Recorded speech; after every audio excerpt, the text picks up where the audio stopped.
जय श्री कृष्णा। कैसे हैं आप लोग। सबसे पहले तो आप सभी को गुप्त नवरात्रों की हार्दिक शुभकामनाएं। आज गुप्त नवरात्रि का प्रथम नवरात्र है। माँ शैलपुत्री की आज के दिन पूजन किया जाता है और ये 9 दिन आपके लिए बहुत विशेष है, क्योंकि इन 9 दिनों में क्योंकि ये गुप्त नवरात्रे हैं और राहु भी गुप्त होते हैं, रहस्य होते हैं। और राहु की अधिष्ठात्री देवी जो होती हैं माता दुर्गा होती हैं। तो आज चंद्र राशि के आधार पर, चंद्र गोचर के आधार पर स्थितियों का अवलोकन करते हुए हम गुप्त नवरात्रि में राहु को किस तरीके से अपने लिए सदैव शुभ फलकारी, श्रेष्ठ फलकारक बना सकते हैं, इन सभी विषयों पर चर्चा करने वाले हैं। तो देखिए, राहु बेहद महत्वपूर्ण ग्रह होते हैं। हालांकि इनके पास अपना स्वयं का कोई भाव नहीं होता, किंतु जहाँ पर भी ये बैठते हैं वहाँ से संबंधित 6 भावों को अपने प्रभाव में ले लेते हैं। और यदि उन 6 भावों में कोई 3 दृष्टि वाला ग्रह आ जाए तो फिर समझ लीजिए कि स्थितियों को अनियंत्रित होने से कोई नहीं रोक सकता। तो आज हम चर्चा करने वाले हैं इन्हीं सब विषयों में। तो बने रहिए हमारे साथ इस वीडियो में एंड तक, क्योंकि राहु की शक्ति का हम इसी से अनुमान लगा सकते हैं कि राहु कभी भी सामान्य अवस्था यानी मार्गीय अवस्था में गोचर नहीं करते हैं। राहु सदैव वक्र अवस्था में ही गोचर करते हैं, क्योंकि इनके सामने जो भी आ जाए, क्योंकि भ्रम है, ये माया है, स्वांग है, सोच पर आपकी कब्जा करते हैं। इनके पास कोई बॉडी नहीं होती और सोच पूरे शरीर को या पूरे आपके जो भी सामाजिक जगत है, चराचर जगत है, वहाँ से संबंधित आपके जो भी कार्य हैं उन सभी को प्रभावित करने का कार्य करती है। क्योंकि सोच किसी व्यक्ति को आपके लिए पॉजिटिव बना सकती है, किसी व्यक्ति को आपके लिए नेगेटिव बना सकती है। सोच आपको बुलंदी पर लेकर जा सकती है या फिर पाताल की गहराई पर लेकर जा सकती है। तो देखिए, बेहद महत्वपूर्ण है राहु, क्योंकि राहु एक छाया ग्रह है और छाया ग्रह होने के साथ साथ इनकी शक्ति इतनी ज़्यादा है कि ये रातों रात या तो व्यक्ति को करोड़पति बना दे या रातों रात करोड़पति बना दे। कलयुग में पाप प्रधान राहु को बहुत ज़्यादा वरीयता प्राप्त है, क्योंकि राहु ये एक प्रकार है चीज़ों को अपने फेवर में करने के लिए जाने जाते हैं। राहु जिद है, राहु जुनून है। जिद और जुनून अगर सकारात्मक रूप से किसी कार्य पर लग जाए तो कितना भी दुष्कर वो कार्य क्यों ना हो, आप उसको अपने फेवर में करके ही छोड़ेंगे। बिल्कुल भी व्यक्ति थकता नहीं है, बिल्कुल भी रुकता नहीं है कार्यों को अपने फेवर में जब तक वो कर नहीं लेता। राहु जहां आपके लिए कर्मठता बढ़ा देते हैं, राहु कभी भी आपको हार्ड वर्क करने के लिए नहीं कहते हैं। राहु सदैव कहते हैं स्मार्ट वर्क कीजिए। जितना भी आपका ये इंटरनेट जगत है, ये सब राहु के प्रभाव क्षेत्र में ही है। जितना ये माया जगत यानी फिल्म उद्योग, इंडस्ट्री, ये सभी माया नगरी जो है, ये राहु के ही प्रभाव क्षेत्र में है। सोशल मीडिया राहु है और राहु इंटरनेट है। जितना भी है आप आसपास इंटरनेट से संबंधित धूम मचती हुई देखते हैं, ये सब राहु के ही प्रभाव क्षेत्र में है। तो देखिए, आप समझ ही चुके होंगे कि राहु कितने प्रभावी ग्रह हैं और इनको शुभ रखना कितना जरूरी है, क्योंकि इस कलयुग में राहु ही सबसे प्रकांड देव माने जाते हैं। अब बात करते हैं चंद्रदेव की। चंद्रदेव बहुत ही विशेष ग्रह है, बहुत चंचल है, लेकिन जिस भाव में जाते हैं उसी भाव को एक्टिवेट कर देते हैं।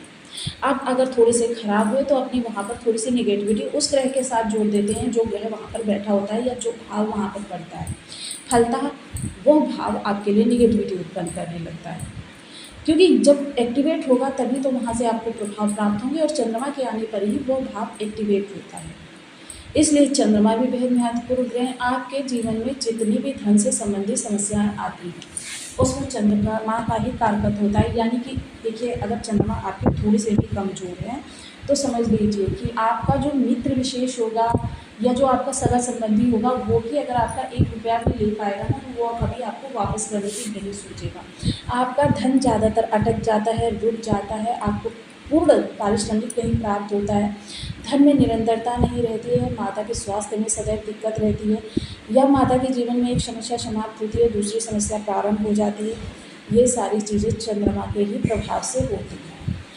चंद्रदेव को रसों का कारक माना जाता है। चंद्रदेव को समस्त रचनाओं का कारक माना जाता है, क्योंकि चंद्रदेव रचनात्मक चीज़ों के भी कारक होते हैं, कला के कारक होते हैं। 16 कलाएँ युक्त चंद्रमा माने जाते हैं।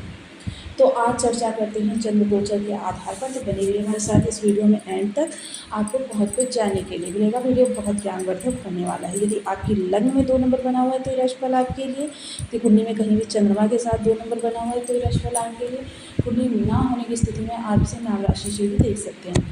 तो अभी तक आपने अपने इस चैनल को सब्सक्राइब नहीं किया है तो प्लीज़ सब्सक्राइब कर दीजिए, वीडियो को लाइक कर दीजिए, चैनल को शेयर कर दीजिए। इससे होगा क्या कि हमारे आने वाले हर वीडियो की नोटिफिकेशन मिल सकेगी आपको सबसे पहले। एक प्यार सा कमेंट करना बिल्कुल ना भूलें। कमेंट से हमें बहुत मोटिवेशन मिलता है, हौसला मिलता है और ये पता चलता है कि आप और क्या जानना चाहते हैं। तो देखिए, चंद्रदेव आपके प्रथम दिवस यानी कि 26 तारीख को आपके धन भाव से गोचर कर रहे हैं। धन भाव में जहाँ ये गुरु को बल प्रदान कर रहे हैं, वहीं सूर्य के साथ ही अमावस योग का निर्माण कर रहे हैं। हालांकि देखिए, अमावस योग जो होता है यह आपके भौतिक जगत के लिए बहुत अच्छा होता है, आपके स्वयं के लिए थोड़ा सा कष्टकारी होता है। यानी इस दौरान आपके मन के अंदर धन से संबंधित जो भी चीज़ें होंगी उनके मध्य अंतर्द्वंद चलता हुआ देखा जाएगा। अंतर्द्वंद किसी भी प्रकार का हो सकता है, कार्य कारोबार से संबंधित होता है, किसी से धन लेना है उससे संबंधित हो सकता है, या फिर चीज़ों को अपने फेवर में किस तरीके से किया जाए, या किसी को आपने धन दे रखा है उससे संबंधित हो सकता है। इस दौरान आपकी वाणी बहुत दबंग होने वाली है, तेज होने वाली है, प्रभावपूर्ण होने वाली है। लेकिन क्या है कि इसमें अहंकार होने की वजह से थोड़ी सी उसमें नकारात्मकता भी निकल कर आएगी। साथ ही साथ देखिए, खान पान इस दौरान आप जितना सात्विक संतुलित रखेंगे उतना ही आपके लिए स्थितियाँ अच्छी रहेंगी। इस दौरान आपको गुप्ता धन, अटका धन या फिर आपके धन देने के योग भी बनेंगे। ससुराल पद से इस दौरान आपको सहायता प्राप्त हो सकती है, गिफ्ट वगैरह की भी प्राप्ति हो सकती है, तो थोड़ी सी मन को राहत प्राप्त होती हुई दिखाई देगी। साथ ही साथ अगर चर्चा करें इस दौरान धन संचय की, तो देखिए, गुप्त धन या अटका धन या अचानक धन, ये धन जब प्राप्त होने के योग बनेंगे तो इसके साथ ही आपके धन संचय के योग भी बन जाएंगे। स्थितियाँ आपके ऊपर डिपेंड करेंगी कि आप उस धन का संचयन करना चाहते हैं, इन्वेस्टमेंट करना चाहते हैं या फिर व्यय करना चाहते हैं। तो अब उसके बाद 28 तारीख को चंद्रदेव आ जाएंगे आपके बुधदेव के साथ में। बुधदेव के साथ चंद्रदेव की युति आपके फाइनेंस जगत के लिए बहुत अच्छी हो सकती है, क्योंकि राहु के साथ निर्मित षडाष्टक योग यहाँ पर धन की स्थितियाँ बनाकर रखेगी।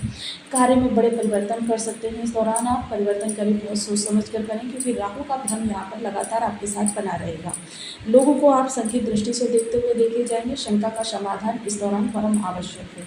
अगर इस दौरान आप शंका का समाधान कर लेते हैं तो स्थितियों को एकदम से अपने फेवर में परिवर्तित कर सकते हैं। जो भी आपने पिछले समय में गलतियाँ की हैं उनके लिए इस दौरान आत्ममंथन बहुत आवश्यक है। बेहद महत्वपूर्ण जो भी डिसीजंस लेने हैं वो इस दौरान स्वयं ना लेकर आप परिवार के किसी अन्य सदस्य की सलाह के द्वारा उन डिसीजंस को ले सकते हैं। इस दौरान बहुत बड़े मेजर निर्णय लेना आपके लिए फ़ायदेमंद सिद्ध नहीं होगा। जो भी लोग अपनी एजुकेशनल शिक्षा को कर रहे हैं वो लोग थोड़ा सा इस दौरान कष्ट में आ सकते हैं, मन डाइवर्ट हो सकता है, या फिर किसी पाठ्यक्रम संबंधी किसी प्रकार की उनके सामने समस्याएं उत्पन्न हो सकती हैं। हालांकि समय जो रहेगा वो आपके फेवर में रहेगा, लेकिन भाग्य का साथ भरपूर प्राप्त होगा। भाग्य इस दौरान आपकी हर चीज़ में भरकस मदद करती हुई देखी जाएगी। पिता के द्वारा अगर आप पिता के साथ अपनी बातों को शेयर करते हैं, पिता से सलाह मांगते हैं, तो इस दौरान आपको सलाह भी प्राप्त होती हुई देखी जाएगी। तो कुल मिलाकर कह सकते हैं कि थोड़ी सी निगेटिविटी के साथ पॉजिटिविटी भी इस दौरान बनी रहेगी। पॉजिटिविटी आपके छोटे भाई बहनों से संबंधित बनी रहेगी।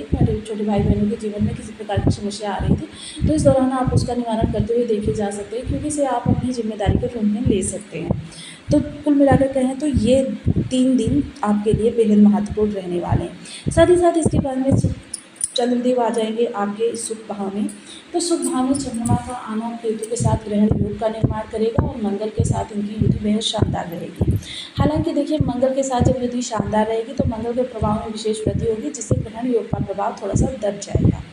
ग्रहण योग उतना ज़्यादा आपको परेशान नहीं करता हुआ देखा जाएगा। हालांकि छोटी मोटी सी समस्याएं आएंगी, उसके लिए नहीं कहा जा सकता, लेकिन घर परिवार से संबंधित आपके बहुत बड़े बड़े निर्णय इस दौरान हो सकते हैं। क्योंकि देखिए, मंथ में एक ही बार चंद्रदेव इस भाव में आते हैं, तो इस दौरान माता से किसी भी प्रकार की समस्या बनी थी, माता के स्वास्थ्य में किसी प्रकार की दिक्कत थी, क्योंकि दोनों ही ग्रह जो होते हैं मेडिसिन के कारक होते हैं, आपके आयुर्वेद को दिखाते हैं। तो इस दौरान आपको इनसे संबंधित कोई अच्छा सॉल्यूशन प्राप्त हो सकता है। तनाव की स्थिति बनी हुई थी, वो तनाव की स्थिति समाप्त होगी। आपको इस दौरान जो भी सॉल्यूशन प्राप्त होगा, स्थितियों को सुधारने के लिए परमानेंट सॉल्यूशन प्राप्त होगा।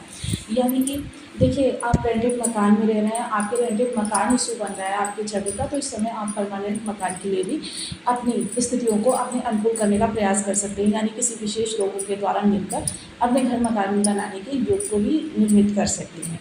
इस दौरान घर के अंदर मांगलिक कार्यक्रम करवाना आपके लिए बेहद सुफलकारक रहेगा, आपकी शुभ स्थिति को और ज़्यादा बढ़ाने में आपकी मदद करेगा।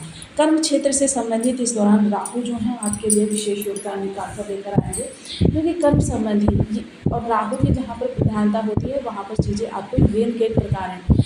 आपको साम दाम दंड भेद किसी भी प्रकार की चीज़ें आपको करनी पड़े, ये चीज़ें आपके फेवर में होनी ही चाहिए। मतलब एक जुनून बन जाते हैं राहु, आपकी चीज़ों को अव्यवस्थित ना कर आपको मैनेजमेंट से जोड़ने का कार्य करते हैं। इस दौरान बड़े से बड़ा अधिकारी और बड़े से बड़ा जो ज्ञाता है वह आपकी बुद्धि का लोहा मानता हुआ देखा जा सकेगा। अब जैसा कि हमने प्रारंभ में ही कहा था कि आज गुप्त नवरात्रि प्रारंभ हो रहे हैं, तो हम राहु के कुछ विशेष उपायों की भी चर्चा करेंगे, जिनको सामान्य तौर से आप करके आप कहते हैं ना कि राहु को सदैव के लिए अपने फेवर में कर सकते हैं। संत समाज में इस नवरात्रि की भूरि भूरि प्रशंसा की जाती है, क्योंकि राहु को नियंत्रित करने के लिए सबसे महत्वपूर्ण समय काल माना जाता है। इस दौरान एक छोटा सा अनुष्ठान आपके राहु को आपके नियंत्रण में कर सकता है। तो इस दौरान देखिए, आप जिस भी तरीके से माता दुर्गा की आराधना करते हैं, जिस भी तरीके से आप उसी तरीके से आप आराधना कर लीजिए, लेकिन इसके साथ ही माता दुर्गा के नवारण मंत्र का जप, या फिर माता दुर्गा के ओम धूम दुर्गाय नमः इस मंत्र का जप, या फिर माता दुर्गा के किसी भी विशेष मंत्र का जप 6 से 9 के मध्य करें, क्योंकि 6 से 9 के मध्य जो समय काल होता है महालक्ष्मी का समय काल होता है, और हमें राहु को धन रूप में एक्टिव करना है। अगर शक्ति रूप में एक्टिव करना चाहते हैं तो 9 से 12 के मध्य ये क्रिया करें, और अगर सरस्वती रूप में विद्या रूप में एक्टिव करना चाहते हैं तो 3 से 6 के मध्य करें। दुर्गा सप्तशती पुस्तिका उसके प्रारंभ में कीलक स्तोत्र को सिद्ध करने की संपूर्ण विधि दी जाती है। कीलक स्तोत्र को अगर आप सिद्ध कर लेते हैं तो आप समझ लीजिए राहु को अपनी मुट्ठी में कर लेते हैं। तो आपको वीडियो कैसी लगी मुझे